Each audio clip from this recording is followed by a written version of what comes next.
Olá pessoal, esse outro vídeo aqui é para comentar a pergunta que foi feita durante a aula texto sobre terapia genética, a respeito do caso da menina que deu início a esse processo tão importante na nossa área de saúde.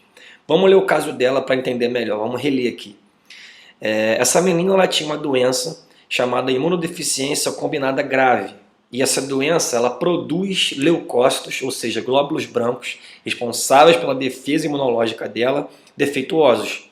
E isso gerava como consequência uma susceptibilidade dela a diversos tipos de micro-organismos. Ela era muito sensível a vírus, bactérias que estão no meio ambiente junto com a gente. Isso, consequentemente, a tornava doente eventualmente. Ela tinha vários resfriados, tinha gripe, doenças de modo geral.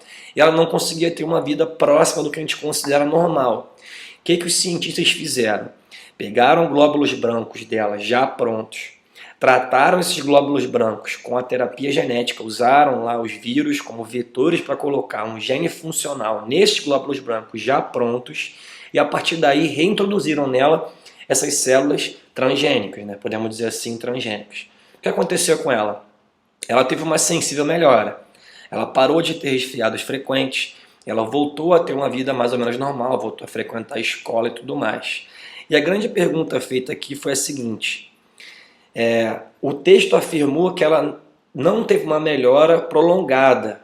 O procedimento teve que ser refeito várias vezes, porque ela tinha melhora, depois tinha piora. E aí fazer de novo o procedimento, ela tinha piora.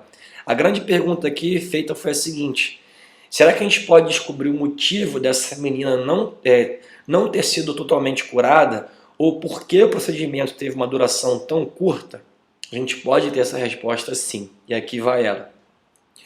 Se esse procedimento foi feito com células prontas, leucócitos já prontos, ele não vai ter um efeito prolongado, porque essas células têm um tempo de vida útil. Elas são degradadas depois de um certo tempo. Então elas ficam, entre aspas, velhas.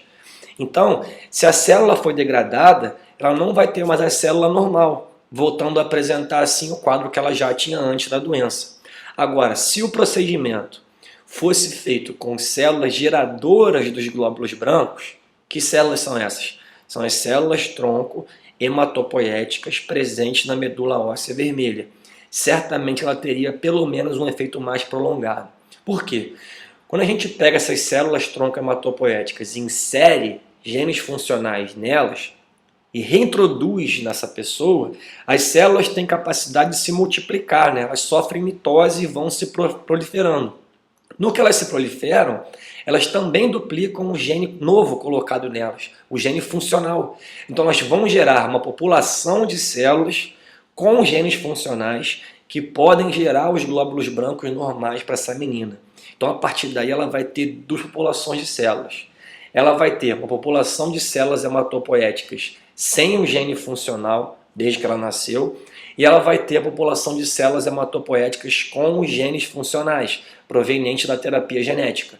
Mas, consequentemente, se ela tem a população de células com gene normal, renovando os leucócitos com função de defesa normal, ela vai ter uma sensível melhora e essa melhora vai ser mais prolongada.